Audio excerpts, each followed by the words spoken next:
Last week I was on Facebook watching a video of my sister-in-law, Jessica, doing the ice bucket challenge. Now before Jessica dumped that ice bucket on her head, she said some words that really froze me. She said, "I nominate my brother-in-law, Greg Geikema, to do the ice bucket challenge." I had hoped I'd never hear my words in the ice bucket challenge, my name in the ice bucket challenge. But now I could not unhear what my ears had said. And then I listened. Within the next 24 hours, you must do the ice bucket challenge. Or you're going to have to open up your wallet for ALS. Now, about a month ago, almost nobody had heard of the ice bucket challenge.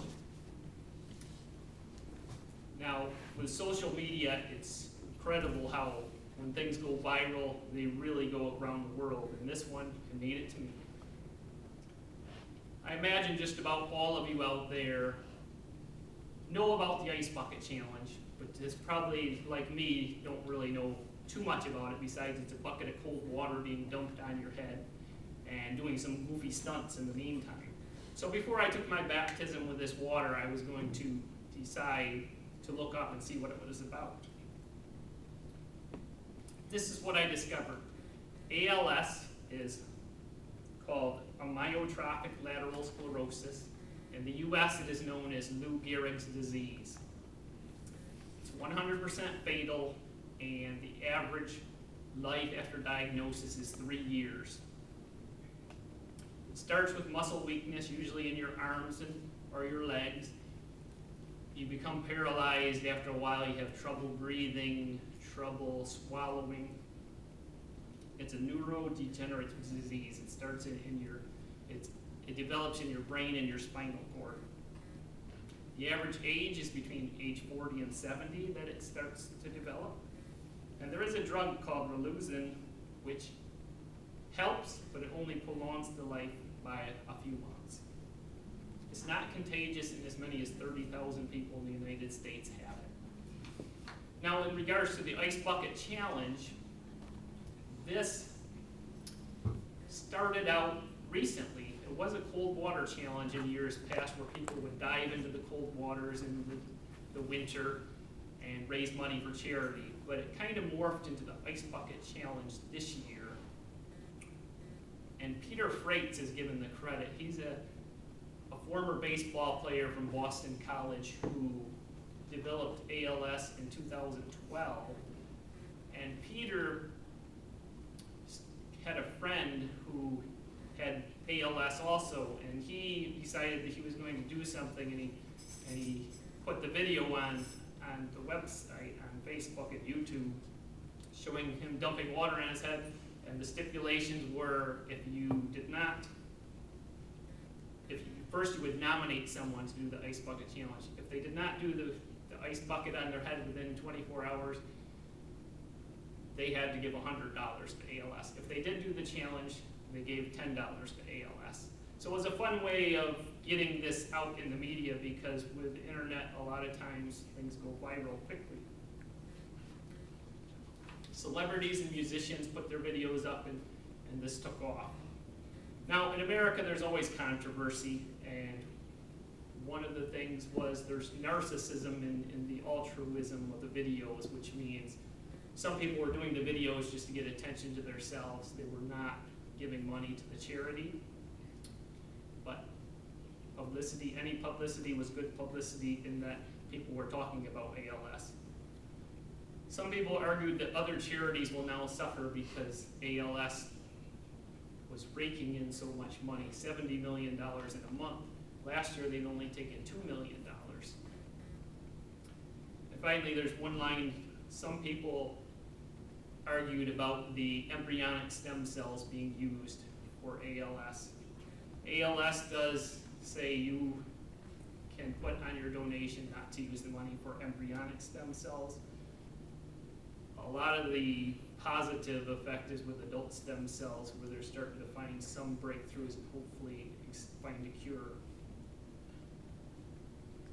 Now, the ALS website Positive went from 8,000 hits a day to 630,000 hits a day. So people aren't just donating, they're educating themselves. In India, they took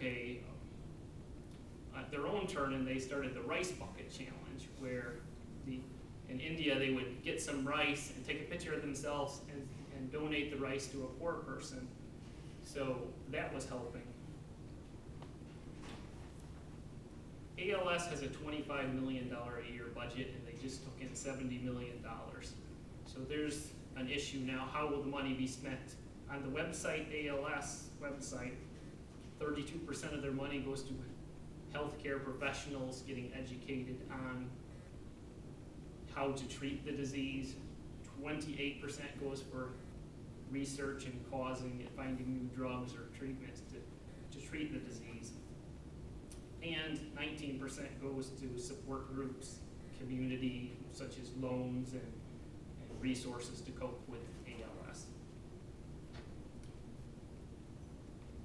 I just want to talk about a couple of people that had ALS. Lou Gehrig, who the disease is named after, he was the Ironman. He's a 6-time World Series champion, Hall of Famer.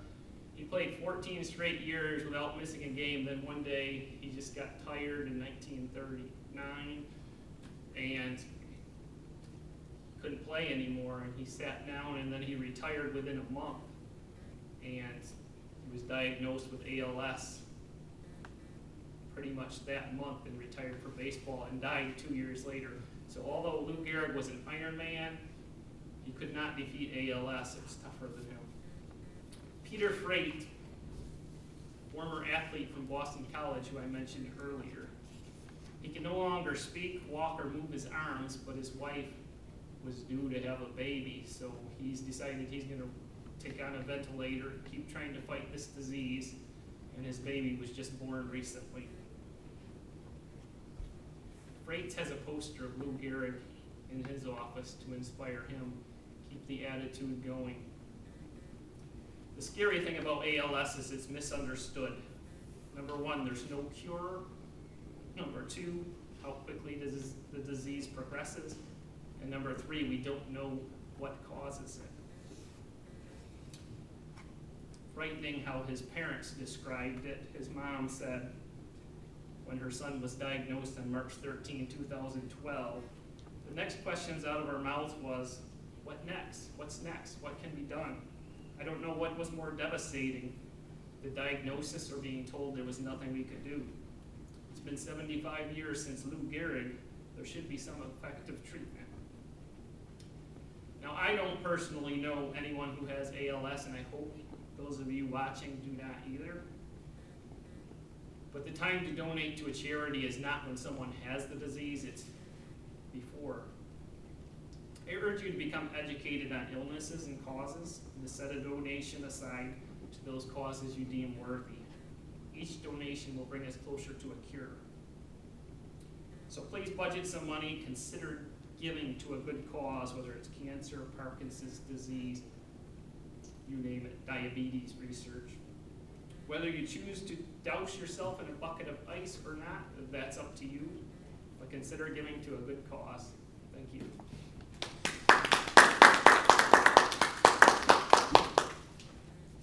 Thank you, Greg.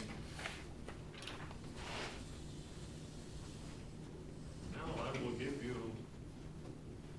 let's say 2 minutes today to finish your evaluations of Greg's speech. Now I'll do the speech again, standing up. Okay.